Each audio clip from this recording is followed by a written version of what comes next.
제가 몇 번이나 제 물건에는 손대지 말라고 말했죠? 지금 일부러 그러시는 거예요? 대체 왜 남의 컵을 쓰는 건데요? 저 정말 이해가 안 되네요. 왜 이렇게 남의 말을 우습게 보세요? 제 말이 말 같지 않아요? 내 성질 건들면 내가 가만히 안 있는다고 말했죠? 진짜 짜증지대로네. 늙었으면 굽게 늙던가. 자식 집을 방문하는 건 늘 기대가 되죠. 손주 얼굴을 보고 아들 내외가 어떻게 지내나 살펴보는 일은 한편으로 설렘이기도 했습니다. 그래서 몇 달에 한 번씩 먼 길을 마다하지 않고 시골에서 서울까지 올라오곤 했어요. 조그만 보자기에 반찬이며 직접 재배한 채소들을 싸들고 손이 무겁게 찾아오는 게 할머니의 일장이었습니다. 왠지 그날은 기분이 조금 묘하긴 했죠. 사실 그동안 느끼던 며느리의 태도가 좀 달라졌다는 생각을 하긴 했습니다.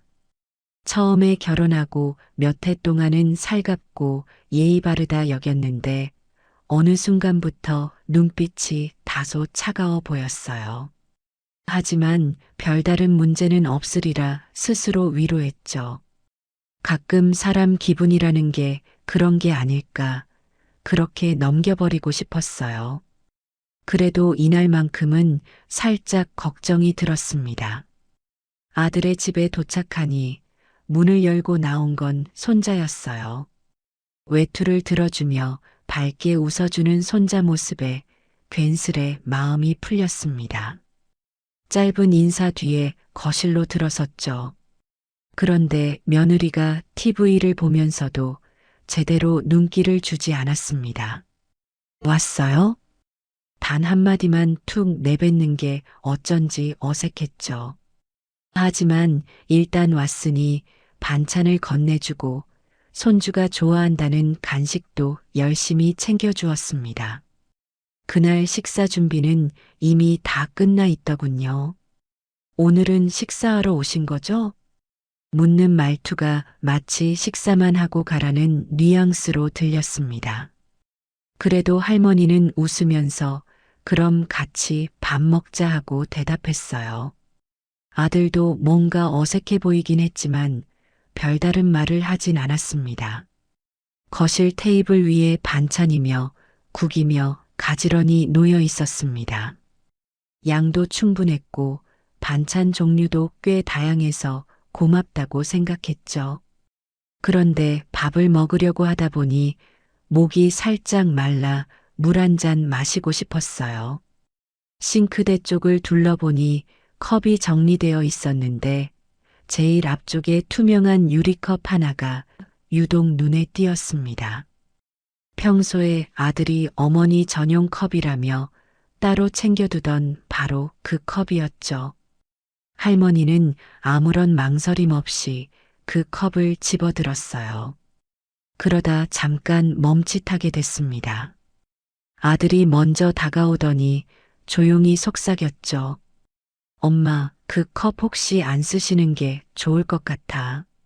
말이 조금 이상해서 왜 그러냐고 묻자 아들은 대답을 머뭇거리다가 그냥 우리 집사람이 요즘 저 컵 민감해해요 라고 낮게 말하더군요. 그 얘기를 듣고 나니 마음이 살짝 불편했습니다. 그래서 다른 컵을 쓸까 생각도 했죠. 하지만 그 순간 며느리가 한숨을 푹 내쉬며 거실로 걸어 나왔습니다. 왜요? 뭐가 문제예요? 그 말투가 곱게 들리진 않았습니다. 그래서 할머니도 대꾸를 했죠. 아니, 물 좀 마시려 했는데 이 컵 써도 되나 싶어서. 며느리는 그러면 안 된다는 듯 고개를 가로저었습니다. 제 컵 건드리지 말아달라고 했잖아요. 며느리는 투명 유리컵을 힐끔 보더니 못마땅하다는 표정을 지었습니다. 눈빛이 굉장히 차갑게 변했죠. 이번엔 그냥 넘어가지만 다음부턴 손대지 말아요. 순간 할머니는 몹시 당황스러웠습니다. 분명히 이 집에 올 때마다 아들이 어머니 컵이라고 챙겨줬었거든요. 그런데 어느 순간부터 그게 며느리 전용 컵이 되어 있었나 봐요. 아들도 할머니를 곤란해하는 눈치였습니다. 손주만이 눈을 동그랗게 뜨고 어찌된 일인지 모른 채 할머니와 며느리를 번갈아 봤죠. 할머니는 순간적으로 분위기를 풀고 싶었어요. 그래, 알겠다. 괜한 걸 잡았나 보네. 하면서 컵을 살짝 내려놓았습니다. 그렇게 물을 마시지 않고 밥상 앞에 다시 앉았죠. 속이 좀 언짢았지만 대놓고 화를 내는 건 예의가 아니라고 여겼습니다. 아들은 멋쩍게 웃으며 김치를 한 젓가락 집어 건네주려고 했어요. 그런데 며느리가 그 모습을 보더니 테이블을 뚫어지게 쳐다보는 겁니다. 정적이 흘렀죠. 그 순간 할머니는 분위기가 아주 삭막하게 변한 걸 직감했습니다. 하지만 어떻게든 밥만 먹고 넘어가야겠다 싶었어요. 그러던 찰나 며느리가 갑자기 소리를 높였습니다. 아니, 제 컵 만졌으면 그냥 사과하면 되잖아요. 그 말에 아들은 놀란 듯 뭐? 하고 반문했죠. 할머니도 가슴이 덜컥 내려앉았습니다. 그깟 컵 조금 만진 건데 내가 뭘 그렇게 큰 잘못이라도 했어? 며느리는 할머니 얼굴을 빤히 바라보더니 거칠게 한숨을 내쉬었습니다. 아, 진짜. 몇 번을 말해야 알아들어요? 제 물건 건드리지 말랬잖아요. 그 순간 서늘한 기운이 감돌았죠. 멈칫하던 아들이 야, 무슨 말버릇이야? 하고 불만을 토로했지만 며느리는 전혀 물러서지 않았습니다. 오히려 성난 목소리로 울컥했죠. 됐고 밥상 치울게요. 목소리는 차갑고 단호했습니다. 바닥에 앉아있던 며느리가 홧김에 밥상을 잡아들어 뒤집어 버렸습니다. 눈 깜짝할 사이에 밥상이 기울면서 반찬이며 국물이 쏟아졌어요. 이 상황이 꿈만 같아서 할머니는 그저 멍하니 지켜보고 있었죠. 아들은 경악스러워하며 뭐 하는 거야? 하고 외쳤습니다. 손주는 잔뜩 겁먹은 얼굴로 울먹거렸어요. 그런데 며느리는 전혀 미안하다는 기색이 없었습니다. 오히려 식탁보가 뒤엉키고 그 위에 있던 그릇과 젓가락들이 엉망이 된 걸 보면서 짜증이 폭발한 듯 했죠. 내가 몇 번이고 말했잖아요. 제 물건 함부로 쓰지 말라고. 할머니는 그 장면을 보고 말문이 막혔습니다. 속이 상하다 못해 덜덜 떨릴 정도였어요. 어떻게 이럴 수가 있을까? 자기 때문에 밥상이 엎어진 꼴이 되어버렸는데 너무 황당했습니다. 그동안 며느리가 조금 달라졌다 느꼈어도 이렇게까지 나올 줄은 몰랐습니다.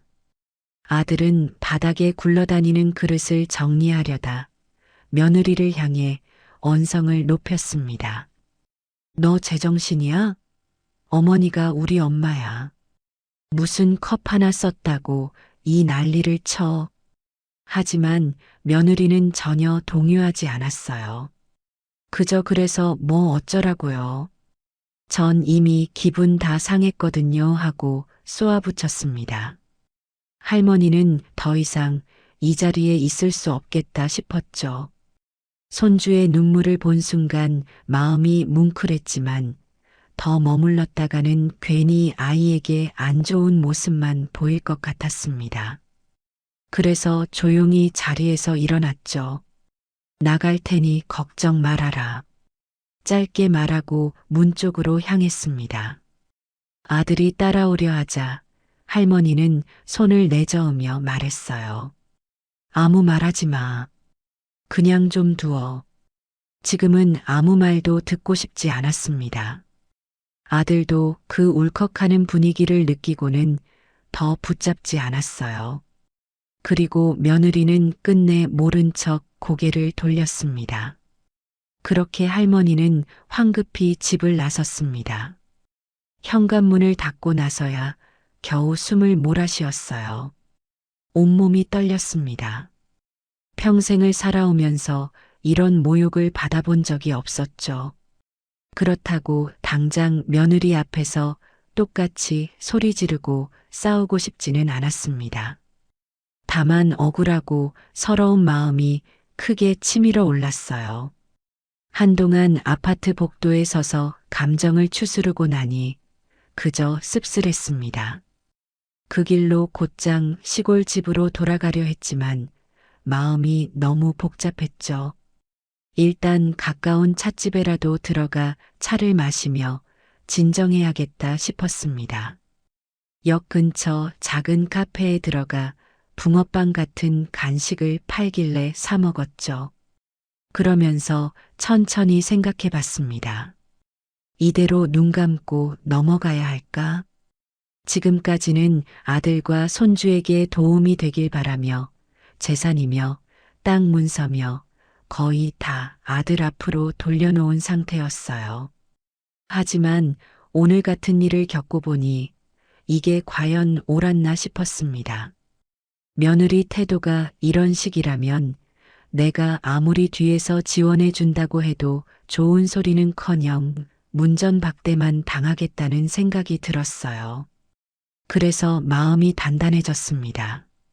다시 한번 생각해 봐야겠다. 나는 결코 허수아비가 아니야. 그렇게 결심했죠. 그리고 곧 시골집으로 내려가서 변호사 사무실을 찾았습니다. 오랜 지인이자 마을에서 꽤 신뢰받는 분이었는데 상의할 일이 있다고 말씀드렸어요. 재산을 다시 정리하려고 하는데 도와주실 수 있을까요? 그런데 변호사는 첫 마디부터 살짝 놀란 기색이었습니다. 이미 등기가 끝난 재산이 많은데 다시 환원하거나 양도해 오려면 절차가 복잡할 수도 있죠. 하지만 할머니는 단호했어요. 복잡해도 상관없어? 해야겠어요. 며느리가 밥상을 뒤엎던 장면이 머릿속에서 지워지질 않았습니다. 변호사는 한참 서류를 뒤적이며 할머니에게 절차와 비용, 그리고 가능한 시나리오를 설명했어요. 크게 어려운 일은 아니지만 시간이 조금 걸릴 수 있다고 했죠. 할머니는 마음을 굳게 먹고 차근차근 준비했습니다. 사실 아들 명의로 돌려놓았던 농과 밭도 있고 집도 일부 명의가 넘어간 상태였지만 아직 일부는 할머니 명의로 남아 있었습니다. 또한 적지 않은 예금과 주식도 있었어요. 며칠 뒤 할머니는 아들에게 전화를 걸었습니다. 하지만 아들이 전화를 받지 않았어요. 대신 잠시 후에 메시지가 왔죠. 지금 조금 바빠서 잠시 후 연락드릴게요. 그 문자를 보고 할머니는 씁쓸하게 웃었습니다. 할머니는 시간을 두고 다시 시도했지만 아들은 제대로 전화를 받지 않았어요. 결국 이틀이 지나서야 아들이 전화를 걸어왔죠. 엄마, 미안해. 그날 일로 많이 놀랐지? 그제야 사과의 말을 듣긴 했지만 며느리의 태도에 대해서는 별다른 언급이 없었습니다. 할머니는 꾹 참았고 차분하게 말했죠. 그래, 사람 살아가다 보면 별일 다 있지. 그런데 잠깐 볼 필요가 있겠다. 아들은 약간 당황한 듯 혹시 무슨 일 있으세요? 하고 물었어요. 응, 아주 중요한 일이야. 그렇게 몇 번 더 날짜를 조율한 끝에 할머니와 아들은 시골집 근처 다방에서 만나기로 했습니다. 손주는 학교 때문에 오지 못했고 며느리는 바쁘다는 이유를 댔어요. 마침내 약속 당일 아들은 무거운 표정으로 나타났어요. 먼저 할머니에게 사과부터 건넸죠. 정말 죄송해요. 저도 그날 너무 당황해서 뭐라 할 말을 못 찾았어요. 하지만 할머니는 한 발 물러서지 않았습니다. 내가 원하는 건 사과가 아니야. 그냥 앞으로 어떻게 살아갈지 그걸 정리하려고 해. 아들은 순간적으로 심상치 않은 분위기를 감지했어요. 할머니는 변호사와 함께 준비한 서류를 조용히 꺼냈습니다. 이건 내가 그동안 너와 내 가족 위해서 넘겨줬던 재산 목록들이야. 하지만 이젠 다시 가져오려고 해. 아들의 안색이 급격히 달라졌죠. 왜요? 갑자기 이런 결정을? 할머니는 조용하고 단호하게 말했습니다. 나는 그 집 식구로 대접받지 못했어. 단지 물컵 하나 썼다고 밥상을 엎어버리는 며느리와 내가 도무지 함께할 수 있을지 모르겠네. 아들은 어머니, 사실 그날 하며 머뭇거렸어요. 뭐가 더 있는진 몰라도 난 그 현장을 봤다. 내 손자 앞에서 밥상이 뒤엎어졌어. 그걸로 충분해. 할머니는 더 이상 길게 말하지 않았습니다. 아들은 그제야 다급해졌죠. 엄마, 한 번만 용서해 주세요. 이제 다신 그런 일 없도록 제가 잘 얘기할게요. 며느리도 정신 차릴 거예요. 할머니는 고개를 저으며 대답했어요. 그날 본 게 전부야. 내가 무슨 말을 더 듣고 싶겠니? 필요한 절차는 이미 변호사가 진행 중이니 나중에 통지서가 갈 거다. 아들은 그제야 현실을 직감했는지 눈이 흔들렸습니다. 한편으로는 엄마가 정말 재산을 다시 가져가 버리면 우리 어떻게 살지? 하는 생각이 든 듯했죠. 하지만 할머니는 더 이상 물러설 생각이 없었어요. 내가 너희를 위해 애써왔던 시간이 이번 일을 통해 무너졌어. 무엇보다 너희가 날 어떻게 생각하는지 똑똑히 알았다고. 그 말에 아들은 아무 말도 할 수 없었습니다. 그리고 그날로부터 한 달이 조금 넘게 지났어요. 아들은 전화로 100번 연락을 해왔고 그 사이 며느리가 몇 번 할머니 집에 찾아오려 했다는 소문도 들었습니다. 하지만 할머니는 한 번 더 만나고 싶지 않았습니다. 사실 그날 이후 마음이 너무 시끄러웠기 때문이죠. 오로지 변호사가 보내온 서류와 은행에서 확인한 잔고, 그리고 남아있는 문서들을 꼼꼼히 챙기느라 정신이 없었습니다. 그러던 어느 날 아들이 시골집에 느닷없이 찾아왔죠. 문을 두드리는 소리에 나가보니 아들은 잔뜩 초췌해 보였습니다. 뒤에는 며느리도 서 있었는데 죄책감이 섞인 얼굴이긴 했지만 어쩐지 고개는 반쯤 숙인 상태였죠. 할머니가 문 앞에 서자 아들은 허리를 숙이며 말했습니다. 어머니, 진짜 죄송합니다. 한 번만 용서해 주세요. 며느리도 작게 죄송해요라고 중얼거렸죠. 하지만 할머니의 마음은 이미 식을 대로 식었어요. 여기까지 와서 뭐 하겠다는 거니?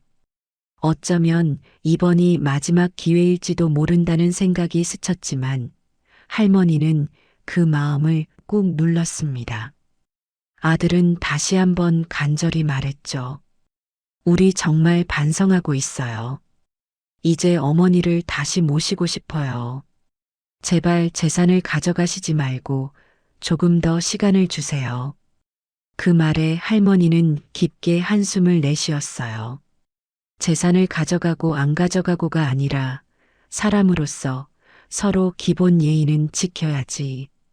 내가 자식 집에 갔을 때 그렇게 대접받을 이유가 없었어. 며느리는 눈물을 머금고 입술을 꽉 깨물었습니다. 그러나 할머니는 흔들리지 않았어요. 아들은 계속 애원하는 눈빛이었지만 할머니가 마음을 돌릴 기세는 아니었죠. 바닥만 보던 며느리가 간신히 할머니를 쳐다보며 말했습니다. 정말 잘못했어요. 잘못했으니까 다시 한번 기회를 주세요. 그러자 할머니는 잠깐 침묵을 지켰습니다. 그리고는 지그시 며느리의 눈을 바라보며 대답했어요. 내가 그날 본 건 물컵 하나 때문에 내가 식구들 앞에서 밥상을 뒤엎는 모습이었어. 그게 전부다. 내 손주도 있고 내 아들도 있는 자리였는데 그렇게 해놓고 뒤늦게야 미안하다고 하면 뭐가 달라지겠니? 며느리는 아무 말도 못했습니다. 아들은 할머니 손을 붙들고 울먹이는 목소리로 애원했죠. 하지만 할머니는 자신의 손을 살짝 뿌리쳤어요. 돌아가라. 난 이미 변호사와 서류 작업을 다 끝냈어. 그렇게 아들과 며느리는 맥없이 돌아갔습니다. 며칠 후에 정식 문서가 아들과 며느리에게 전달되었고 이미 명예 이전 작업이 시작됐다는 통보가 갔죠. 그 소식을 들은 며느리는 크게 후회하고 울었다고 합니다. 하지만 이미 엎질러진 물이었어요. 할머니의 마음속에는 배신감만 가득했죠. 시골 마을 사람들은 그 이야기를 전해 듣고 입을 모아 혀를 찼습니다. 자식 집에 가서 물컵 좀 썼다고 밥상을 뒤엎는다니. 저런 며느리는 처음 들어본다. 동네 어르신들도 할머니가 얼마나 열심히 자식 뒷바라지 해왔는지 알았기에 더 기막혀 했죠. 할머니는 그저 담담하게 자신의 밭을 다시 회수하고 남아있던 부동산을 깔끔하게 정리해버렸습니다. 심지어 남편에게서 물려받아 아들 이름으로 바꿔주려 했던 작은 집도 모두 명의를 되찾았어요. 그 뒤 할머니는 자신의 재산 일부를 사회에 기부하기로 마음먹었습니다. 자식에게 주느니 도움이 필요한 사람에게 주는 게 낫겠다 싶네. 주변에서 의아해했지만 할머니는 굳은 결심이었어요. 이미 오랜 세월 동안 저축해온 돈으로도 할머니가 여생을 살아가는데 큰 걱정이 없었기 때문이죠. 그리고 손주가 마음에 걸렸지만 손주가 어른이 되어 자신의 잘못을 인정하고 찾아온다면 도와줄 수도 있다고 생각했습니다. 그 후 아들은 몇 번 더 찾아왔지만 할머니는 묵묵부답이었습니다. 며느리는 아예 나타나지 않았고 손주는 학업 때문에 부모와 떨어지기 어려워 연락조차 쉽지 않았죠. 가끔 전화를 걸어오는 손주에게 할머니는 잘 지내냐 정도의 안부만 물어봤어요. 그리고 뭔가 더 묻으려 하면 대화를 피했습니다. 손주가 좋은 아이인 건 알지만 부모의 영향이 크니 섣불리 다시 가까워지기엔 시간이 더 필요하다고 생각했죠. 재산 정리가 완전히 끝난 후 할머니는 시골에서 조용히 생활했습니다. 텃밭을 가꾸고 친구들과 산책을 다니며 행복을 찾으려 애썼어요. 자식 때문에 마음고생이 심했지만 이미 결정은 내린 뒤였고 후회 없이 살아가려고 했습니다. 지인들도 그런 결정을 존중해 주었어요. 몇몇은 그래도 자식인데 하고 말하려 했지만 할머니는 그럴 때마다 딱 잘랐죠. 자식이라도 사람 대접을 못 받는다면 더는 가족이라고 할 수 없지. 그 말에 어느 누구도 더는 대꾸하지 못했어요. 날이 갈수록 시골 풍경이 한결 편안하게 다가왔습니다. 바람에 흔들리는 농과 밭, 그리고 봄이면 피어나는 꽃들의 아름다움에 마음을 달랬죠. 그리고 그 일로 더 단단해진 자신을 느꼈습니다. 시간은 흘러 어느새 계절이 바뀌었어요. 소문을 전해 들은 며느리 쪽 친정 식구가 사정을 좀 들어달라며 찾아오는 일도 있었지만 할머니는 단호하게 맞섰어요. 이미 다 끝났어요. 저는 끝까지 제 결정을 지킬 겁니다. 그 한마디에 더는 할 말이 없었는지 친정 식구들도 그냥 돌아갔죠. 동네에서는 그걸 두고도 며느리 친정까지 나서서 어쩌겠냐며 고개를 설레설레 흔들었습니다. 그 뒤로 한동안 할머니는 제법 평온한 날들을 보냈습니다. 새로운 텃밭 작물을 키우고 종종 장터에 나가서 사람들과 수다도 떨었어요. 언제부턴가 집안에서 식재료로 담금주를 만들어 보관하기도 했죠. 다채로운 취미 활동에 빠져 살다 보니 자식 생각이 날 때면 마음 한구석이 시큰해지긴 해도 예전보다는 훨씬 덜 괴로웠습니다. 그렇게 추억 대신 새로운 일상을 꾸려나가는 게 할머니의 방식이었어요. 어느 주말 오후 갑작스럽게 아들이 다시 방문했습니다. 이번엔 혼자였죠. 마당에서 호미질을 하다가 아들과 눈이 마주친 할머니는 잠시 숨이 막혔어요. 이제 와서 또 무슨 말을 할까 싶어서였죠. 하지만 아들은 겸연쩍은 표정으로 인사를 건넸습니다. 엄마, 잘 지내세요? 상당히 여위어 보이긴 했지만 할머니는 담담히 대꾸했어요. 그래, 난 잘 지내고 있다. 아들은 계속 어떤 말을 해야 할지 고민하는 듯 말없이 서 있었습니다. 그리고 잠시 뒤 떨리는 목소리로 운을 뗐죠. 사실 미안해요. 이런 일로 다시 찾아와서. 그런데 정말 힘들어요. 집이 많이 기울었거든요. 사업도 잘 안 되고 여기저기 카드빚이 많아요. 할머니는 그 말을 듣는 순간 속으로 조금 씁쓸했습니다. 결국 또 돈 문제구나 싶었죠. 하지만 겉으로 내색하지 않고 물었습니다. 그래서 아들은 머뭇거리다 울상을 지었습니다. 다시 한번 도와주시면 안 될까요? 정말 죄송한데 지금 너무 막막해요. 할머니는 그 자리에서 한숨을 내쉬고 말았죠. 내가 이러려고 재산 정리했겠니?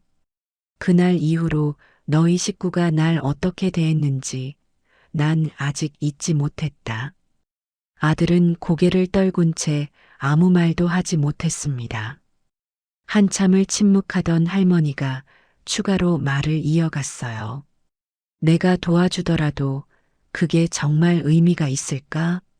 너희는 근본부터 달라지지 않으면 또 다른 문제로 나를 찾아올 거야. 아들은 고개를 숙인 채 할머니 발만 내려다보고 있었습니다. 잠시 후 할머니는 냉정하지만 진심 어린 목소리로 덧붙였죠. 이젠 나도 내 삶이 소중해. 난 더 이상 너희 문제로 가슴앓이하고 싶지 않아. 그 말을 듣자 아들은 마지못해 알겠습니다. 더 이상 민폐 끼치지 않을게요 하고 돌아갔습니다. 마당에 서 있던 할머니는 그 뒷모습을 바라보며 착잡했어요. 부모 자식 간에 이렇게까지 등 돌려야 하나 싶었지만 이미 한 번 크게 다쳤으니 쉽게 마음을 열 수가 없었습니다. 며느리가 밥상을 뒤엎고 내뱉었던 그 말들이 아직도 생생하게 떠오르고 있었죠. 그래서 결국 아무 말도 하지 못한 채 아들을 보내고 말았습니다. 이후로도 아들은 몇 차례 전화로 우리 상황이 정말 어렵다. 도와줄 수 없겠냐라고 호소했지만 할머니는 좀처럼 응하지 않았습니다. 대신 내가 죽고 나면 남은 건 알아서 해라. 지금은 아니야라고 단호하게 대답했죠. 그 말은 더 이상 여지가 없음을 의미했어요. 자식이 힘든 건 알지만 할머니 자신도 그동안 충분히 희생하고 인내해 왔는데 그 보답이 밥상을 뒤엎는 것이었으니까요. 결국 아들은 아무 소득 없이 또다시 전화를 끊어야 했습니다. 그렇게 세월이 흐르며 할머니는 점점 더 단단해졌습니다. 동네에서도 저 집 며느리가 대단하다더라는 뒷이야기가 한동안 있었지만 시간이 지날수록 관심도 줄어들었어요.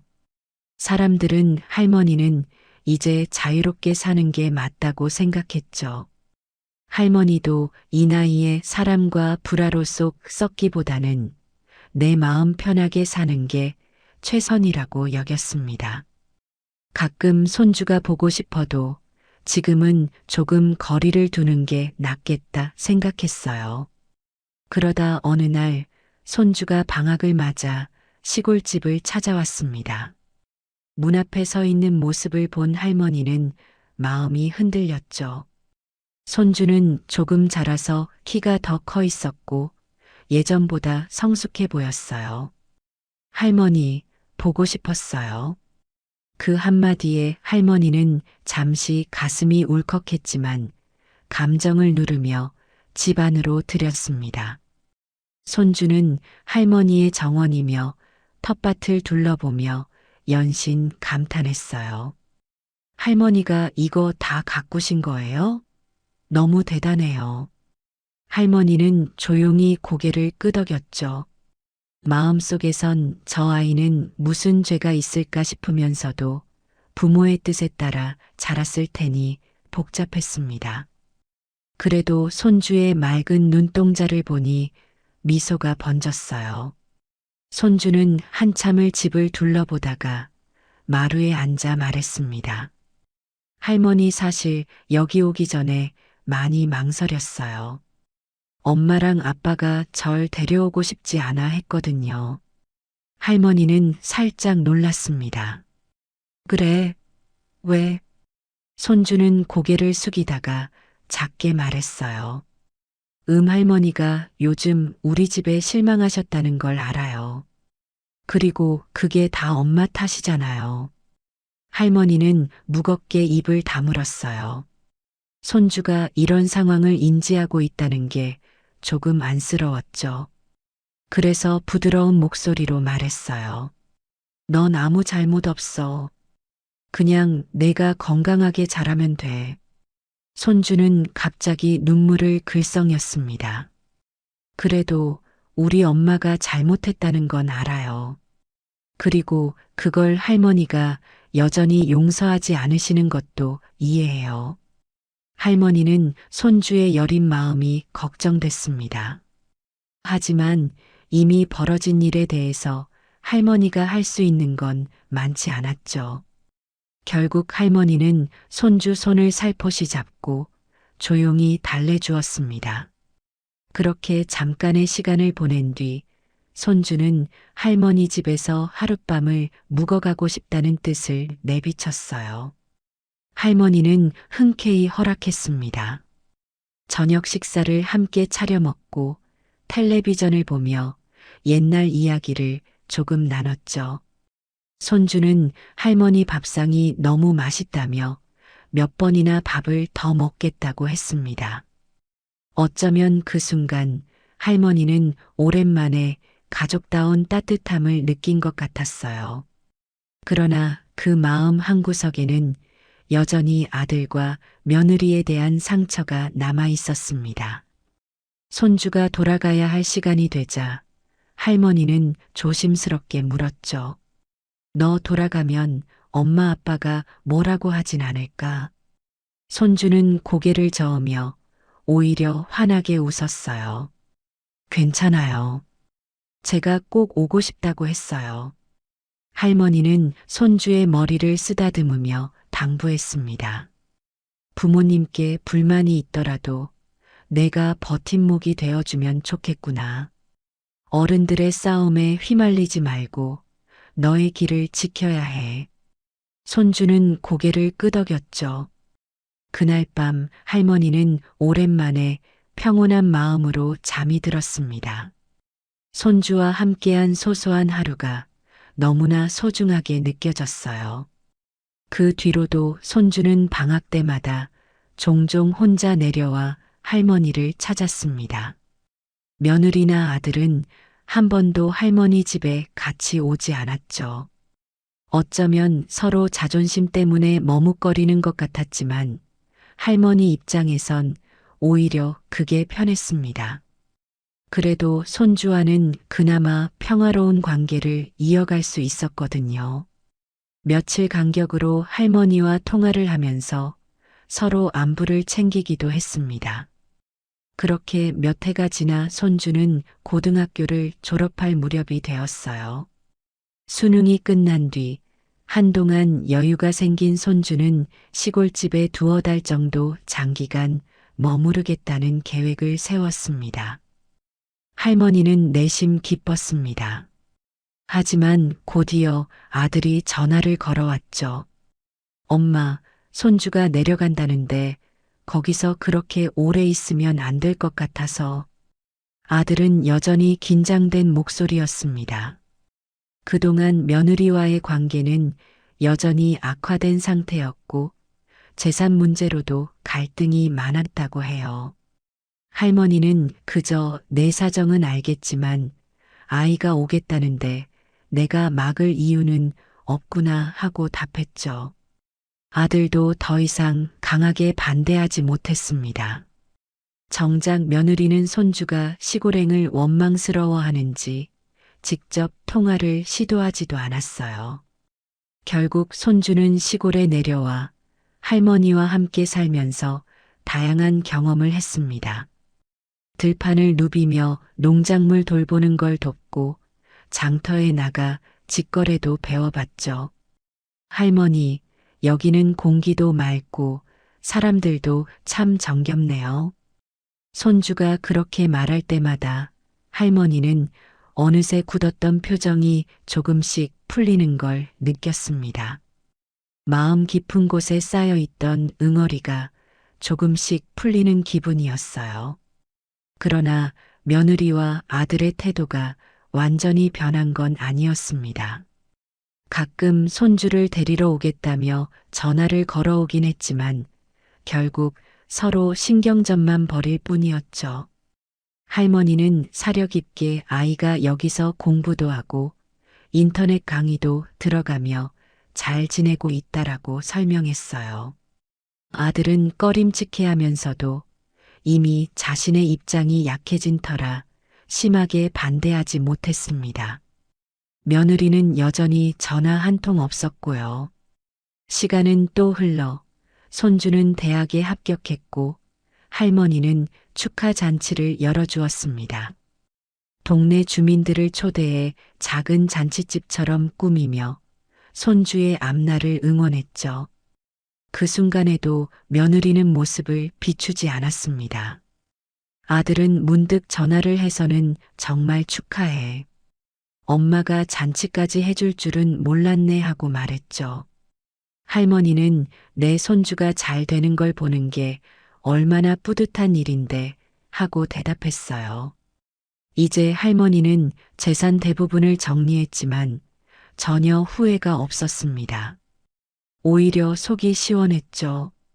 며느리가 밥상을 뒤엎은 사건은 잊히지 않았지만 그 일을 계기로 깨달은 것도 많았어요. 결국 사람 사이의 관계는 서로 존중하고 배려하는 마음이 없으면 아무 소용이 없구나. 할머니는 그 점을 다시금 확실히 느꼈습니다. 사람들은 이제 할머니가 자식과 완전히 연을 끊고 사는 것 같다고 생각했지만 사실 손주를 통해 이어지는 끈이 여전히 있었죠. 그리고 언젠가 아들과 며느리가 진심 어린 반성을 한다면 그때는 다른 문이 열릴 수도 있다는 여지를 마음 한쪽에 남겨두었습니다. 하지만 그 시점이 언제가 될지는 모르겠어요. 할머니는 더 이상 서두르지 않았습니다. 어차피 인생은 길고도 짧으니까요. 그러던 어느 날 예상치 못한 전화가 걸려왔습니다. 며느리였어요.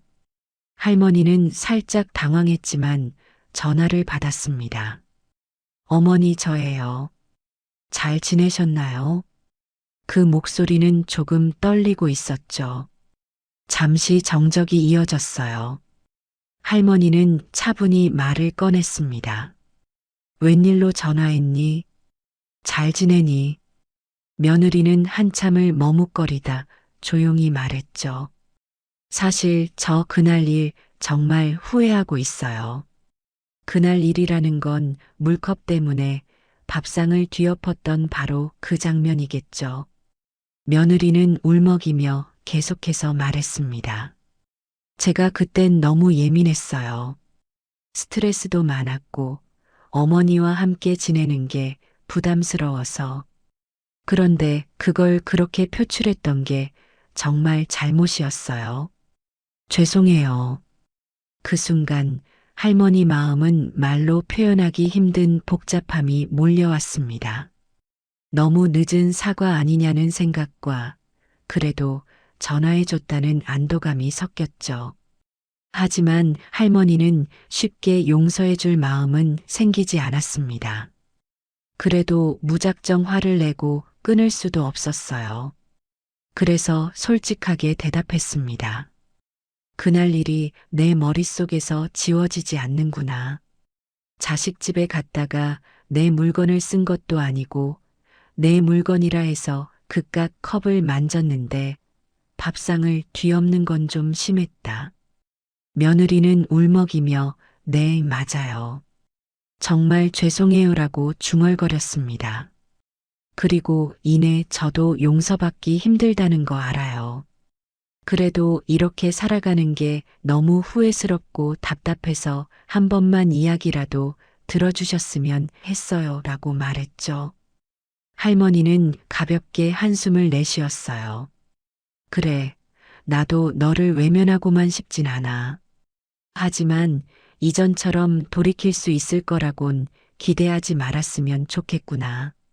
며느리는 알겠다는 듯 한동안 말없이 울고만 있었습니다. 그 통화는 길게 이어지지 않고 조용히 끝났죠. 그 후로 할머니 마음엔 약간의 변화가 생겼습니다. 적어도 며느리가 자신의 잘못을 인정했다는 점, 그리고 직접 사과 전화를 해왔다는 사실 자체가 이전과는 조금 다르다고 느꼈어요. 하지만 이미 할머니가 재산을 정리해버린 상황이고 모든 걸 제자리로 돌리긴 어렵습니다. 그렇다고 당장 관계를 회복할 수 있는 것도 아니었죠. 그래서 할머니는 다시 일상으로 돌아가 텃밭을 돌보며 마음을 다스렸습니다. 시골 마을에 봄이 찾아왔을 때 할머니는 길가에 활짝 핀 꽃들을 바라보며 조용히 웃었어요.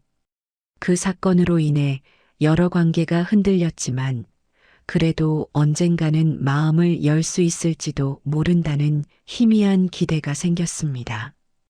같은 실수를 반복하지만 않는다면, 그리고 적절한 거리를 유지하면서 서로 배려할 수 있다면 다시는 밥상이 엎어지는 일은 없을 테니까요.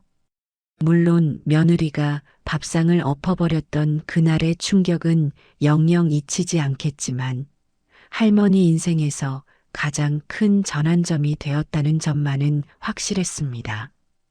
그 전환점 덕분에 할머니는 자신을 지키는 법을 배웠고 남은 인생을 좀 더 단단한 모습으로 살아갈 수 있게 됐으니까요. 그날 이후로도 종종 아들과 며느리가 어떻게 지내는지 소문이 들려오긴 했습니다. 집안 형편이 더욱 어려워졌다고도 하고 가게가 문을 닫았다느니 하는 여러 이야기들이었어요. 하지만 할머니는 흔들리지 않았습니다. 이미 할 만큼 했다고 생각했고 마음이 다친 만큼 되돌리는 게 쉽지 않다고 여겼죠. 손주에겐 언제든지 마음을 열고 있지만 며느리와 아들은 천천히 시간을 두고 바라보기로 했습니다. 시골집 마루에 앉아 노을을 바라볼 때면 할머니는 가끔 지난 세월을 돌이켜봅니다. 단지 물컵 하나로 시작된 일이 이렇게까지 커질 줄은 상상도 못했죠. 밥상을 엎는 광경은 평생 잊을 수 없는 상처이자 결심의 계기가 되었습니다. 그 일로 인해 오히려 할머니는 헛된 기대를 버리고 제 삶을 주체적으로 살게 되었어요. 자신의 재산을 오롯이 다시 끌어안았고 일부는 남에게 기부하여 보람을 느끼고 있으니까요. 마을 어귀를 지나가는 봄바람이 따뜻하게 스쳐갈 때 할머니는 작은 미소를 지어 보입니다. 나도 이제 편하게 지내면 되겠지. 더는 밥상을 엎을 사람도 그런 소란을 겪으며 마음 다칠 일도 없습니다. 비록 자식과의 관계가 그릇처럼 깨져버렸지만 언젠가 자식이 진심으로 찾아와 다시 합을 맞출 날이 올지도 모르죠. 그땐 아마 서로의 상처를 조금씩 봉합할 수 있을 겁니다. 하지만 그날이 오기 전까지 할머니는 스스로의 삶을 즐기며 살기로 했습니다. 매일 아침 일찍 일어나 정원을 살피고 무성하게 자란 작물을 보며 뿌듯함을 느껴요. 가끔 손주가 보내오는 메시지에 잘 지내니? 힘들면 언제든 쉬러 와라 하고 대답도 해줍니다. 그리고 작은 마을 사람들과 함께 소소한 행복을 누리면서 나름의 평온을 찾아가는 거죠. 그것이 할머니가 선택한 새로운 인생의 모습이었습니다. 밥상 한 번 엎어버린 며느리 때문에 큰일을 겪었지만 결국 할머니는 그 경험을 통해 자신에게 더욱 집중하게 됐어요. 타인의 무례와 모욕을 그대로 품기보다는 정당하게 대응할 줄 알게 되었다고 할까요? 그리고 그 선택이 결코 잘못되지 않았다는 걸 시간과 함께 깨달았습니다. 이제 할머니는 더 이상 슬프거나 원통해하지 않아요. 오히려 시원하게 내 길을 가겠다고 다짐하고 살죠. 그래서 이 할머니 이야기는 밥상 엎은 며느리에게 통쾌하게 대응한 사이다 스토리로 남아 있습니다. 자식에게 물려줄 재산을 싹 정리해버린 뒤 다시금 자신의 힘으로 일어서려 했던 그 결단력이 말이죠. 결국 인생은 누구도 대신 살아줄 수 없다는 걸 할머니는 몸소 보여줬습니다. 남이 던지는 무례에 흔들리지 않고 자신의 가치를 지켜내야 한다는 사실을 깨닫게 해주는 사례이기도 합니다. 그리고 언젠가 며느리와 아들이 진정으로 마음을 다해 찾아온다면 또 한 번 새로운 장이 열릴지도 모르겠습니다. 하지만 지금 이 순간 할머니는 시골집에서 평온한 하루하루를 보내고 있어요.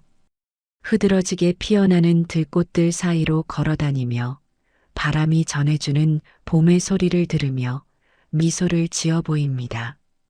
그 옆에는 장성한 손주가 때때로 찾아와 도란도란 이야기를 나누고 함께 식사도 하죠. 더는 물컵 하나에 분노의 밥상을 엎는 사람도 그걸 지켜보며 참아야 할 할머니도 없습니다. 오직 스스로를 지켜낸 사람이 누리는 평화만이 햇살처럼 반짝이고 있을 뿐입니다. 제 이름은 이민숙입니다. 올해로 65살이 되었어요. 평생을 남편과 자식을 위해 헌신하며 살아왔죠. 돌이켜보면 참 긴 세월이었던 것 같아요. 저는 아들 용수 하나밖에 없어요. 용수는 어릴 때부터 착하고 반듯한 아이였어요. 그 녀석이 태어났을 때부터 저는 이 아이 하나만 잘 키우면 된다는 마음으로 살았어요. 남편도 저와 같은 생각이었고요. 용수가 어렸을 때는 정말 힘든 시기도 많았어요. 남편은 회사에서 야근을 밥 먹듯이 했고 저는 아이 키우랴 집안일 하랴 정신없는 나날을 보냈죠. 그래도 용수가 자라는 모습을 보면 그 모든 고생이 눈 녹듯 사라지는 것만 같았어요. 엄마, 나 오늘 시험에서 1등 했어. 용수가 웃으면서 성적표를 들고 오면 저는 그저 행복했어요. 그 미소 하나면 모든 게 괜찮아지는 것 같았죠. 세월이 흘러 용수가 대학을 졸업하고 좋은 직장에 들어갔을 때 저는 정말 뿌듯했어요. 그 순간 저는 내가 정말 잘 살았구나 라는 생각이 들더라고요. 용수의 성공이 곧 제 자랑이었고 제 인생의 보람이었죠. 결혼할 나이가 되자 용수는 좋은 집안의 며느리감을 만났어요. 처음 며느리를 봤을 때 얼마나 예쁘고 단정해 보이던지 저는 그 자리에서 우리 아들 복 받았구나 하고 생각했어요. 결혼식 날 용수가 턱시도를 입고 신부와 함께 입장할 때 저는 눈물이 났어요. 그 순간 제 머릿속에는 용수의 어린 시절부터 지금까지의 모습이 주마등처럼 스쳐 지나갔죠. 옆에 있던 남편도 눈시울이 붉어져 있더라고요. 아들네 집은 정말 근사했어요. 신혼집이라고는 믿기지 않을 만큼 크고 좋았죠. 처음 방문했을 때 며느리가 얼마나 상냥하게 맞아주던지 이제 정말 걱정 없겠구나 하는 생각이 들었어요. 며느리는 요리도 잘하고 집안 살림도 야무지게 하더라고요. 처음에는 정말 마음이 놓였어요. 우리 아들이 이렇게 좋은 와이프를 만나다니 정말 다행이라고 생각했죠. 하지만 결혼한 지 몇 년이 지나면서부터 뭔가 조금씩 달라지는 것을 느꼈습니다. 어느 순간부터 아들 집을 방문할 때마다 미묘한 긴장감이 흐르는 걸 느꼈어요. 며느리의 태도도 처음과 달리 점점 딱딱해지더라고요. 어머님, 요즘 바빠서 자주 못 뵈었네요. 며느리의 말에서 왠지 모를 거리감이 느껴졌어요. 예전처럼 반갑게 맞아주지 않는 것 같았죠.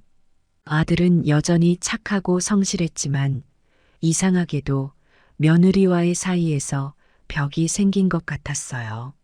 용수가 저를 대할 때도 뭔가 조심스러워 보이더라고요.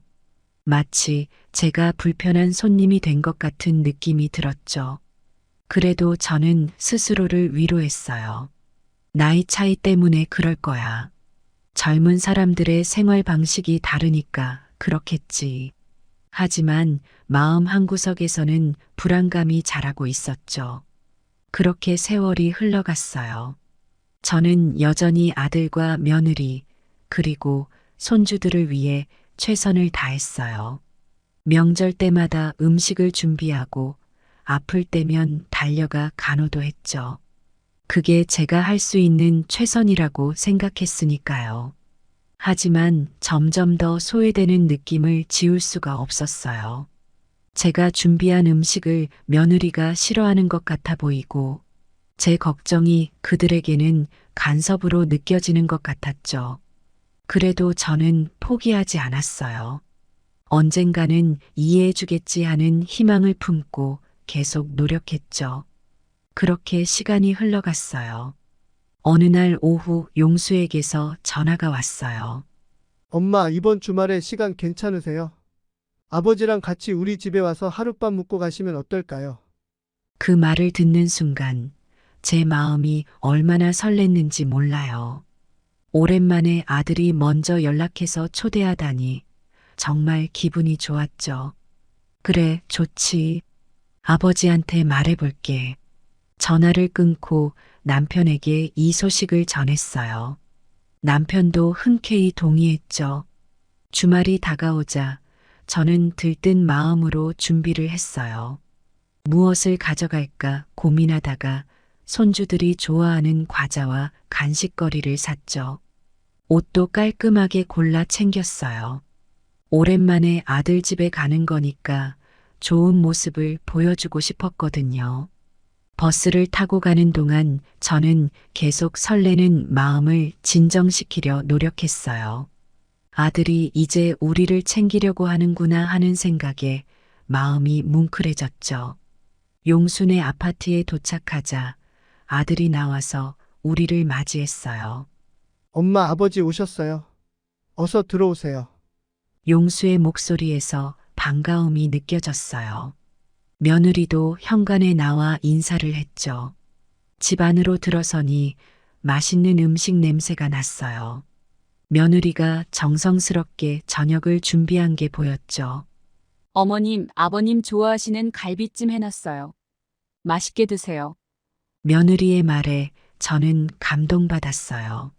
아들과 며느리가 이렇게 우리를 생각해 주다니 정말 행복한 순간이었죠. 식탁에 둘러앉아 저녁을 먹으면서 이런저런 이야기를 나눴어요. 손주들 학교 이야기, 용수의 회사 생활, 우리 부부의 근황까지.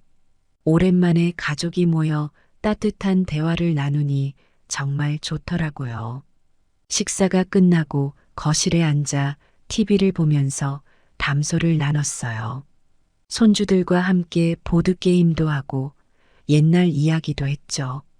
그렇게 즐거운 시간을 보내다 보니 어느새 밤이 깊어졌어요. 어머님, 아버님 방은 이쪽이에요. 편히 주무세요. 며느리가 우리를 안내해 주었어요. 방은 깨끗하게 정돈되어 있었고 새 이불도 깔려 있더라고요. 하지만 그때였어요. 며느리가 갑자기 저를 부르더니 말했어요. 어머님, 죄송한데 내일은 좀 일찍 일어나셔야 할 것 같아요. 방을 치워야 해서요. 순간 당황스러웠어요. 왜 갑자기 그러지 하는 생각이 들었죠. 하지만 저는 아무렇지 않은 척 대답했어요. 그래, 알았어. 걱정하지 마. 남편은 그 말을 듣고도 가만히 있었어요. 평소에도 말이 없는 편이지만 이상하게 그때는 더 조용해 보였죠. 잠자리에 들어 누웠지만 잠이 오지 않았어요. 며느리의 말이 계속 머릿속에서 맴돌았거든요. 혹시 우리가 와서 불편한 건가 하는 생각이 들었죠. 다음 날 아침 우리는 서둘러 짐을 쌌어요. 아들과 며느리는 평소와 다름없이 행동했지만 뭔가 어색한 분위기가 느껴졌어요. 집으로 돌아오는 길에 남편이 말하더군요. 민수가 그냥 그런가 보다 하고 넘어가자. 젊은 사람들 사정도 있겠지? 남편의 말에 저도 고개를 끄덕였어요. 하지만 마음 한구석이 찝찝했죠. 그날 이후로 저는 자주 생각했어요. 내가 뭔가 잘못한 걸까? 우리가 방해가 된 걸까? 그런 생각들이 머릿속을 맴돌았죠. 하지만 저는 그저 별일 아닐 거야 하고 넘기려 했어요. 아들과 며느리 사이에 끼어들고 싶지 않았거든요. 그래도 그날의 일은 제 마음속에 작은 상처로 남았어요. 그 일이 있고 난 후 저는 한동안 아들 집에 가지 않았어요. 마음이 불편했거든요. 하지만 시간이 지나면서 그땐 특별한 일이 있었나 보다 하고 생각하게 됐죠. 몇 달 뒤 용수 생일이 다가왔어요. 저는 아들에게 전화를 걸었죠. 용수야, 생일인데 엄마가 맛있는 거 해갈까? 용수는 잠시 머뭇거리더니 대답했어요. 아, 네, 그러세요, 엄마. 그날 저는 정성껏 음식을 준비해서 아들 집으로 향했어요. 현관문을 열고 들어서는데 왠지 모르게 분위기가 어색했어요. 며느리는 억지 미소를 지으며 저를 맞이했죠. 어머님 오셨어요? 일부러 이런 걸 다 준비하셨어요? 식탁에 앉아 이야기를 나누는데 뭔가 계속 불편한 느낌이 들었어요. 며느리의 말투는 전보다 더 날카로워진 것 같았고 용수는 뭔가 숨기고 있는 듯한 표정이었죠. 용수야, 회사는 어떠니? 힘들진 않아? 아, 네, 그냥 그래요, 엄마. 별일 없어요. 용수의 대답은 짧고 건조했어요. 예전 같았으면 회사 이야기를 신나게 했을 텐데 이상하게 말을 아끼는 것 같았죠. 며느리는 계속 시계를 보더니 슬그머니 말했어요. 어머님, 오늘 저녁에 약속이 있어서. 그 말을 듣는 순간 제 가슴이 철렁 내려앉았어요. 내가 방해가 되나 보구나 하는 생각이 들었죠. 그 후로도 몇 번 더 아들 집에 갔지만 상황은 점점 더 악화됐어요. 한 번은 제가 깜짝 방문을 했는데 며느리의 표정이 얼마나 불편해 보이던지 어머님, 미리 연락 좀 주시지 그러셨어요? 그 말에 저는 가슴이 아팠어요.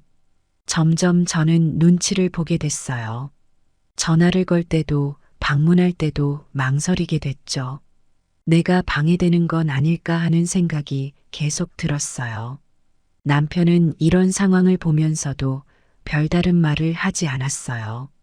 그저 가끔 민수가, 우리도 조심하자. 라고 말할 뿐이었죠. 남편의 그런 태도가 때로는 답답하게 느껴졌어요.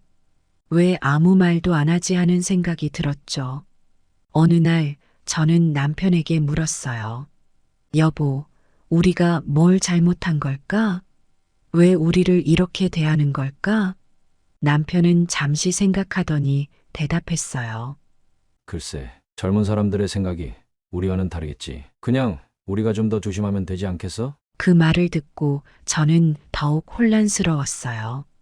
그저 아들과 가까이 지내고 싶었을 뿐인데 이게 뭐가 잘못된 걸까 싶었어요. 시간이 갈수록 아들 집에 가는 횟수는 줄어들었어요. 전화를 해도 대부분 지금 좀 바빠요. 라는 대답뿐이었죠. 이런 상황이 계속되면서 저는 점점 더 위축됐어요. 아들과 며느리 앞에서는 말 한마디, 행동 하나하나 조심하게 됐죠. 그래도 언젠가는 달라지겠지 하는 희망을 놓지 않으려 했어요. 하지만 마음 한구석에서는 불안감이 자라고 있었어요. 이대로 가다가는 정말로 아들 가족과 멀어지게 되는 건 아닐까? 그런 두려움이 저를 괴롭혔죠. 그럼에도 불구하고 저는 포기하지 않으려 했어요. 아들과 손주들에 대한 사랑 때문이었죠. 조금만 더 참자, 조금만 더 기다리자 하고 스스로를 다독였어요. 하지만 이런 상황이 얼마나 더 지속될지, 그리고 우리 가족 관계가 어떻게 변할지, 그때는 정말 알 수 없었어요. 그러던 어느 날 명절을 앞두고 아들네 집에 갔어요. 가슴 한편으로는 기대감이 있었지만 다른 한편으로는 불안감도 있었죠. 문을 열고 들어서는 순간 며느리의 표정이 눈에 띄었어요. 며느리가 대놓고 불편한 표정을 짓더라고요. 그 표정에서 이미 저희가 여기 있을 자리가 아니라는 걸 직감적으로 알게 됐어요. 왜 오셨어요? 라고 말하는 것 같은 눈빛이었죠. 가슴이 철렁 내려앉았어요. 하지만 저는 애써 밝은 표정을 지으려 노력했어요. 며느라, 오랜만이구나. 잘 지냈니? 며느리는 어색한 미소를 지으며 대답했어요. 네, 어머님. 들어오세요. 집 안으로 들어서면서 저는 계속 긍정적으로 생각하려 노력했어요. 오늘만큼은 정말 잘 지내보자. 아들네 가정을 깨고 싶지 않아. 손주들을 보니 마음이 조금 편안해졌어요. 할머니! 하고 달려오는 아이들을 안으며 제 마음도 따뜻해졌죠. 하지만 그 따뜻함도 잠시 아들과 며느리의 차가운 태도에 다시 마음이 얼어붙었어요. 그래도 저는 포기하지 않고 최선을 다해 그들과 대화를 나누려 했어요. 그리고 그 사건이 터진 날이었습니다. 그날도 저는 아들 집에서 하룻밤을 묵기로 했어요. 원래 남편과 같이 가기로 했지만 남편은 친구들과 밤낚시를 가기로 했죠. 그래서 저 혼자 아들 집에 갔습니다. 버스를 타고 가는 내내 설레는 마음이었어요. 오랜만에 아들, 며느리, 손주들과 함께 시간을 보낼 생각에 기분이 좋았거든요. 손주들이 좋아하는 과자도 사고 며느리 입맛에 맞는 과일도 샀죠. 이번엔 정말 좋은 시간 보내고 와야겠다고 다짐했어요. 아들 집에 도착해서 초인종을 누르자 용수가 문을 열어주었어요. 엄마 오셨어요. 어서 들어오세요. 아들의 목소리는 평소와 다름없었지만 왠지 모르게 어색한 느낌이 들었어요. 거실로 들어가 보니 며느리가 아들 옆에 앉아 있었는데 평소처럼 상냥하게 맞아주진 않더라고요. 오히려 약간 불편한 표정을 짓고 있었죠. 어머님 오셨어요? 오늘 하루 묵고 가신다고 들었어요. 며느리의 말투에서 살짝 날이 서 있는 걸 느꼈어요. 하지만 저는 애써 웃으며 대답했죠. 그래, 오랜만에 와서 하룻밤 묵으려고. 불편하지 않게 잘 있다 갈게. 조금 불편한 기운이 느껴졌지만 대수롭지 않게 넘겼어요. 피곤해서 그런가 보다 하고 생각했죠. 저는 준비해온 선물을 꺼내며 분위기를 바꾸려 노력했어요. 자, 이건 손주들 간식이고, 이건 며느리 좋아하는 과일이야. 하지만 며느리의 반응은 생각보다 차가웠어요. 아, 네, 고마워요. 근데 저희 집에 과일 많아요. 저녁 식사 시간이 되자 우리는 식탁에 둘러앉았어요. 며느리가 준비한 음식은 맛있었지만 식사 중 대화는 어색하기 그지없었죠. 아들은 회사 이야기를 조금 하다가 말았고 며느리는 거의 말을 하지 않았어요. 저는 계속 밝은 표정을 지으려 노력했지만 마음 한구석이 불편했어요. 식사 후 우리는 거실에서 TV를 보며 이런저런 대화를 나눴어요. 하지만 대화는 자꾸 끊기고 침묵이 이어졌죠. 저는 손주들과 놀아주려 했지만 아이들은 이미 각자의 방에서 놀고 있었어요. 밤이 늦었을 무렵 며느리가 저에게 다가왔어요. 어머님 죄송한데 말씀 좀 드릴게요. 응, 그래. 무슨 일이니? 저 사실 내일 아침 일찍 집안일을 해야 해서요. 혹시 내일 일찍 가실 수 있으세요? 그 말을 듣는 순간 제 마음은 무겁게 내려앉았습니다. 분명 초대받고 온 건데 마치 제가 방해라도 된 것처럼 느껴졌으니까요. 속으로는 서운했지만 그래도 웃으면서 알겠다고 대답했어요. 아, 그래. 알았어. 내가 방해되면 안 되지. 걱정 마. 일찍 갈게. 며느리는 어색한 미소를 지으며 고개를 끄덕였어요. 그리고는 빠르게 자기 방으로 돌아갔죠. 저는 그 자리에 그대로 서 있었어요. 뭔가 말하고 싶었지만 목구멍까지 올라온 말을 삼켰어요. 그날 밤 침대에 누워서 혼자 여러 가지 생각을 했습니다.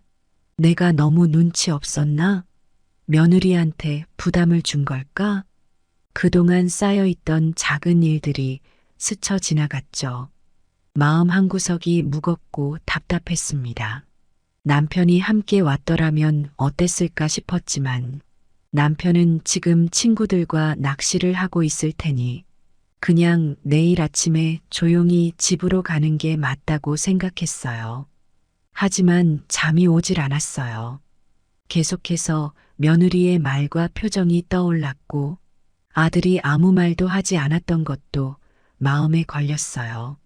내가 뭘 잘못한 걸까 하는 생각이 머릿속을 맴돌았어요. 아들을 키우면서 힘들었던 순간들, 그리고 그 아이가 자라 결혼하던 날의 기쁨. 그 모든 것들이 주마등처럼 스쳐 지나갔습니다. 그리고 지금 이 순간 제가 이렇게 서운한 마음으로 잠들지 못하고 있다는 사실이 너무나 슬펐어요. 다음 날 아침 저는 일찍 일어났어요. 며느리의 말대로 빨리 준비하고 나가려고요. 조용히 움직이며 짐을 정리하고 있는데 문득 뒤에서 소리가 들렸어요. 어머님 일찍 일어나셨네요. 돌아보니 며느리가 서 있더라고요. 표정이 좋지 않았어요. 아, 그래. 너희 방해될까봐 일찍 나가려고. 제 말에 며느리는 차갑게 대답했어요. 네, 좋으시겠어요. 그런데 어머님 짐 다 챙기셨나요? 혹시 두고 가는 거 없는지 잘 확인하세요. 그 말투에서 더 이상 여기에 있을 자리가 없다는 걸 분명히 느꼈어요. 제 가슴이 철렁 내려앉았죠. 하지만 애써 밝은 표정을 지으며 대답했어요. 그래, 알았어. 꼼꼼히 살펴볼게. 짐을 싸면서 눈물이 나려는 걸 겨우 참았어요. 내가 정말 이렇게 환영받지 못할 존재였나? 준비를 마치고 현관으로 나가려는데 아들이 나왔어요. 엄마 가세요. 응, 그래. 너희 바쁠 텐데 방해되면 안 되지. 아들은 별다른 반응 없이 저를 배웅했어요. 그저 무심하게 인사만 하고 제가 집을 떠나는 것을 지켜보더군요. 그래, 잘 가요. 그 한마디가 전부였어요. 아들의 무심한 태도에 가슴이 아팠습니다. 정말로 쫓겨나는 기분이 들었어요. 아들마저도 나를 대수롭지 않게 여기는 것 같아서 마음이 무너졌습니다. 엘리베이터를 타고 내려가면서 눈물이 왈칵 쏟아질 것만 같았어요. 하지만 겨우 참았죠. 집에 가서 실컷 울어야지 하고 생각했어요. 버스를 타고 집으로 돌아오는 길, 창밖으로 스쳐 지나가는 풍경이 흐릿하게 보였어요. 눈물 때문이었겠죠. 옆자리 아주머니가 걱정스러운 표정으로 저를 쳐다보셨어요. 괜찮으세요? 네, 괜찮아요. 그렇게 대답하고 고개를 돌렸어요. 더 이상 누군가에게 제 마음을 들키고 싶지 않았거든요. 집에 도착하자마자 참았던 눈물이 터졌어요. 남편은 아직도 낚시에서 돌아오지 않았기에 혼자 울고 있었죠. 소리내어 울면서 아들 사진을 보았어요. 어릴 적 천진난만하게 웃고 있는 용수의 모습에 가슴이 미어졌습니다. 용수야, 엄마가 뭘 그렇게 잘못했니? 왜 이렇게 엄마를 멀리하는 거니? 울음소리에 정신이 없어 남편이 들어오는 것도 몰랐어요. 여보, 무슨 일이야? 남편의 목소리에 고개를 들었어요. 남편은 걱정스러운 표정으로 저를 바라보고 있었죠. 여보, 나 쫓겨났어. 흐느끼며 남편에게 말했어요. 더 이상 참을 수 없어서 그에게 말했어요. 이게 다 무슨 일이냐고. 내가 이렇게 하찮은 존재였냐고. 남편은 한동안 아무 말 없이 저를 안아주었어요. 그리고 나서 담담하게 저를 바라보며 말했습니다. 민수가, 조금만 기다려. 내가 뭔가 생각해 볼 테니. 그 말을 듣고 저는 더 서러워졌어요. 왜 우리 아들은 이럴까? 우리가 뭘 그렇게 잘못했나? 그날 밤 저는 눈물로 베개를 적셨어요. 남편은 옆에서 제 등을 토닥이며 위로해 주었지만 마음속 깊은 상처는 쉽게 아물지 않았습니다. 아들과 며느리의 차가운 태도, 그리고 손주들과도 제대로 인사도 못하고 나온 것이 자꾸 떠올랐어요. 이제 우리 가족은 어떻게 되는 걸까? 앞으로 어떻게 해야 할지 막막하기만 했습니다. 그 일이 있고 난 후 집 안 분위기가 무거워졌어요. 저는 매일 울면서 지냈고 남편은 평소보다 더 말이 없어졌어요. 그렇게 몇 주가 지났습니다. 남편은 자주 밖으로 나가더니 늦게 들어왔어요. 처음엔 그저 산책하는 줄 알았는데 점점 시간이 길어지더라고요. 여보, 어디 다녀오는 거예요? 물어봐도 남편은 그저 조금만 기다려. 라고만 했어요. 저는 남편이 무언가를 준비하는 것 같다는 걸 느꼈어요. 하지만 구체적으로 어떤 계획을 세우고 있는지 몰랐죠. 남편의 표정은 날이 갈수록 단단해져 갔어요. 그러던 어느 날 아침 남편이 저에게 말했어요. 민수가, 오늘은 나랑 같이 나가자. 어디로? 이제 우리 갈 데가 있어. 남편을 따라 나섰어요. 차를 타고 한참을 달리더니 번화가에 있는 한 건물 앞에 도착했죠. 건물에 들어가 엘리베이터를 탔는데 남편이 누른 층은 법무법인이라고 적힌 곳이었어요. 여보, 여긴 왜 온 거야? 조금만 기다려. 곧 알게 될 거야. 변호사 사무실에 들어서자 중년의 남자분이 우리를 맞이했어요. 김철수님 오셨군요. 준비는 다 됐습니다. 남편은 고개를 끄덕이고는 저를 소파로 안내했어요. 그리고 변호사와 이야기를 나누기 시작했죠. 모든 서류는 준비되었고 법적으로도 문제 없습니다. 이대로 진행하시면 됩니다. 남편이 무언가 서류에 서명을 하기 시작했어요. 저는 영문을 몰라 어리둥절한 채로 지켜보고만 있었죠. 여보, 도대체 무슨 일이야?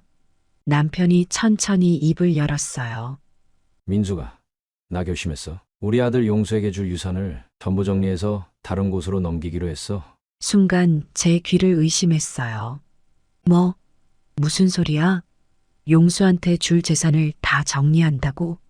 남편은 담담하게 설명을 이어갔어요. 그래. 우리가 평생 모은 재산 중 상당 부분은 자선단체에 기부하고 나머지는 우리의 노후를 위해 쓰기로 했어. 용수에게는 한 푼도 남기지 않을 거야. 저는 놀라서 말을 잇지 못했어요. 남편이 이렇게까지 할 줄은 상상도 못했거든요. 하지만 여보, 그래도 용수는 우리 아들인데. 남편의 눈빛이 단호해졌어요. 맞아. 용수는 우리 아들이야. 하지만 그 아이는 이미 우리를 버렸어. 부모를 하찮게 여기는 자식에게 우리의 소중한 것을 줄 필요는 없어. 변호사가 끼어들었어요.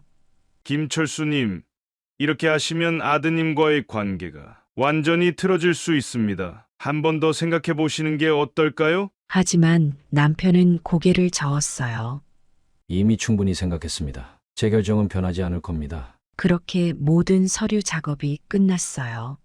남편은 마지막으로 변호사에게 부탁했죠. 용수에게는 지금 당장 알리지 말아주세요. 적절한 시기에 제가 직접 말하겠습니다. 사무실을 나오면서 저는 여전히 혼란스러웠어요.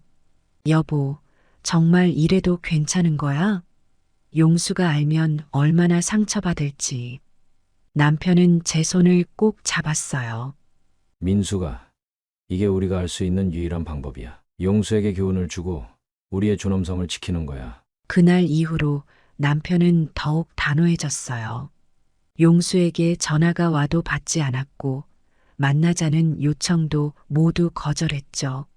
저는 마음이 아팠지만 남편의 결정을 존중하기로 했어요.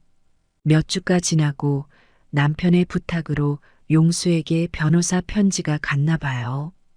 어느 날 용수가 다급하게 전화를 걸어왔거든요. 엄마, 이게 무슨 일이에요? 아버지가 재산을 다 정리하셨다고요? 용수의 목소리에서 당혹감이 느껴졌어요. 하지만 남편은 전화를 받지 않았고 제게도 용수와 이야기하지 말라고 했죠. 용수야, 엄마도 자세히는 몰라. 아버지한테 직접 물어봐야 할 것 같아. 용수는 계속해서 전화를 걸어왔지만 남편은 완강했어요. 심지어 용수가 집 앞까지 찾아왔을 때도 문을 열어주지 않았죠. 아버지, 제발 문 좀 열어주세요. 우리 대화라도 해요. 하지만 남편은 묵묵부답이었어요. 그저 소파에 앉아 신문을 보고 있을 뿐이었죠. 저는 가슴이 아팠어요. 아들의 애원하는 목소리를 들으면서도 아무것도 할 수 없다는 게 너무나 고통스러웠거든요. 하지만 한편으로는 남편의 마음도 이해가 됐어요. 그렇게 몇 달이 지나고 용수는 점점 체념하는 것 같았어요. 전화도 뜸해졌고 찾아오는 일도 없어졌죠. 남편은 여전히 묵묵히 자신의 결정을 밀고 나갔어요. 여보, 정말 이대로 괜찮은 거예요? 어느 날 저녁 제가 조심스럽게 물었어요.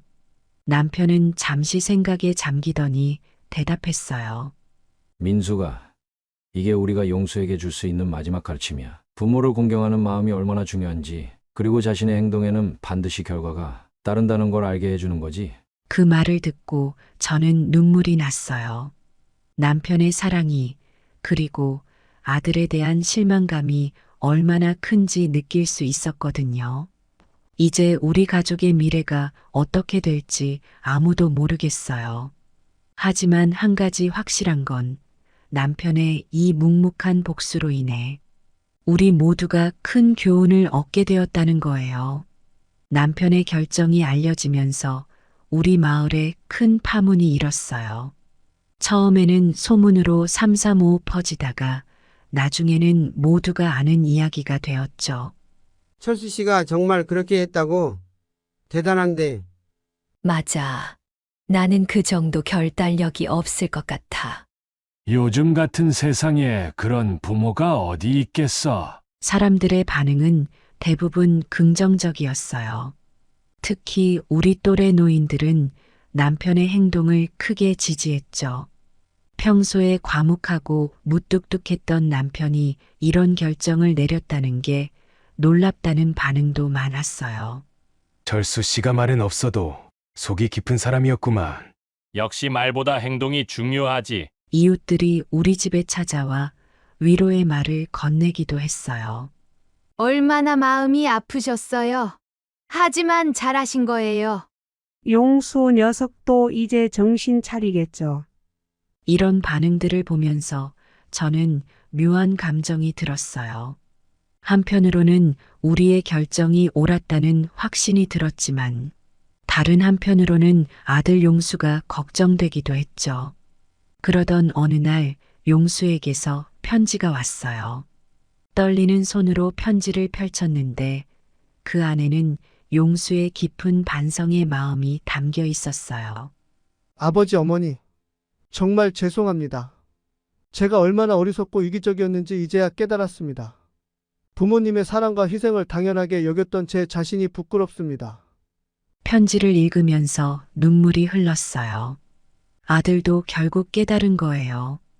부모를 함부로 대하면 큰 대가를 치른다는 것을. 남편은 편지를 읽고 나서도 별다른 말이 없었어요. 하지만 눈빛이 조금 달라진 것 같았죠. 아마도 아들의 진심 어린 사과에 마음이 조금은 움직인 것 같아요. 이 모든 과정을 겪으면서 저는 남편의 또 다른 면을 보게 되었어요. 말은 없어도 행동으로 모든 것을 보여주는 사람이라는 걸요. 그 덕분에 저는 그동안 쌓였던 마음의 상처를 조금이나마 치유할 수 있었습니다. 시간이 흘러 계절이 바뀌고 우리 부부의 삶도 조금씩 변화했어요. 지금은 예전보다 훨씬 평온한 날들을 보내고 있답니다. 아침이면 남편과 함께 근처 공원을 산책해요. 손을 잡고 천천히 걸으면서 이런저런 이야기를 나누죠. 예전에는 말이 없던 남편이 요즘은 자주 웃어요. 그 모습을 보면 제 마음도 따뜻해집니다. 여보, 오늘 점심은 뭘 먹을까? 된장찌개 어때? 이렇게 소소한 대화를 나누는 것만으로도 행복해요. 아들 용수는 여전히 연락을 자주 해옵니다. 처음에는 하루에도 몇 번씩 전화가 왔어요. 어머니, 정말 죄송합니다. 용서해 주세요. 아버지께 꼭 사과드리고 싶어요. 한 번만 기회를 주세요. 하지만 남편은 여전히 단호해요. 전화를 받지도 만나주지도 않죠. 아직은 때가 아니야. 용수가 진정으로 반성할 시간이 더 필요해. 저는 가끔 마음이 약해질 때가 있어요. 그래도 아들인데 하는 생각이 들 때마다 남편이 다독여줍니다. 민수가, 우리가 한 결정을 끝까지 지켜야 해. 그래야 용수도 진정한 교훈을 얻을 수 있어. 며느리는 아직도 연락 한 번 없어요. 미안하다는 말 한마디 없이 지내고 있죠. 처음에는 서운했지만 이제는 그럴 수도 있다고 생각해요. 어쩌면 부끄러워서 혹은 무슨 말을 해야 할지 몰라서 그럴지도 모르겠어요. 손주들 생각이 날 때면 가슴이 아파요. 하지만 이제는 그들에게 기대할 것도 그들의 집에 묵을 필요도 없다는 걸 알게 되었어요. 남편 덕분에 제 마음도 많이 단단해졌거든요. 여보, 우리 이번 주말에 여행 갈까? 그래, 좋지. 어디로 갈까? 바다가 보고 싶어. 그래, 바다로 가자. 이렇게 우리 부부는 새로운 삶을 살아가고 있어요. 서로를 의지하며 작은 행복을 만들어가고 있죠. 가끔 이웃들이 물어봐요. 용수는 어때요? 아직도 연락 안 해요? 그럴 때마다 저는 담담하게 대답해요. 네, 아직이에요. 하지만 괜찮아요. 우리는 지금 이대로 행복해요. 이렇게 저희 가족의 이야기는 마무리되었지만 남편의 과묵한 복수는 오랫동안 기억될 것 같아요. 많은 사람들이 우리 이야기를 듣고 깊은 생각에 잠긴다고 해요. 이웃들, 친구들, 심지어 모르는 분들까지도 우리의 경험에 대해 이야기를 나누곤 해요. 부모님을 소중히 여겨야 한다고 말하는 분들이 많아요. 젊은 부부들이 우리 이야기를 듣고 부모님께 전화를 드렸다는 얘기도 들었어요. 누군가가 말했어요. 자식이라고 해서 다 내 편은 아니야. 그 말을 들으면 가슴이 아프지만 한편으로는 공감도 돼요. 가족 간의 믿음과 존중이 얼마나 중요한지 알게 됐어. 라는 말을 들을 때면 우리의 아픈 경험이 누군가에게는 교훈이 되었다는 생각에 위안을 얻어요. 힘들었던 시간들이 헛되지 않았다는 느낌이 들죠. 이런 반응들을 보면서 우리의 이야기가 단순한 가족사를 넘어 많은 이들에게 영향을 미치고 있다는 걸 깨달았어요. 때로는 부끄럽기도 하지만 이를 통해 사회의 작은 변화라도 일으킬 수 있다면 좋겠어요. 앞으로 우리 부부는 서로를 더욱 아끼며 살아갈 거예요. 힘들었던 시간을 겪으며 우리의 사랑이 더 깊어졌다고 느껴요. 남은 인생 후회 없이 행복하게 보내고 싶어요. 서로를 위해 그리고 우리 자신을 위해 좋은 추억을 많이 만들려고 해요. 그리고 언젠가 용수가 진정으로 뉘우치고 돌아올 그날을 조용히 기다리려고 해요. 미움이나 원망보다는 이해와 용서의 마음을 갖고 싶어요. 아들이 진정한 깨달음을 얻고 돌아온다면 그때는 따뜻하게 맞아주고 싶어요. 이것으로 저희 이야기를 마칩니다. 긴 이야기를 들어주셔서 감사해요. 우리의 경험이 여러분에게 작은 깨달음을 주었기를 바랍니다. 여러분의 가정에도 사랑과 존중이 가득하기를 바랍니다.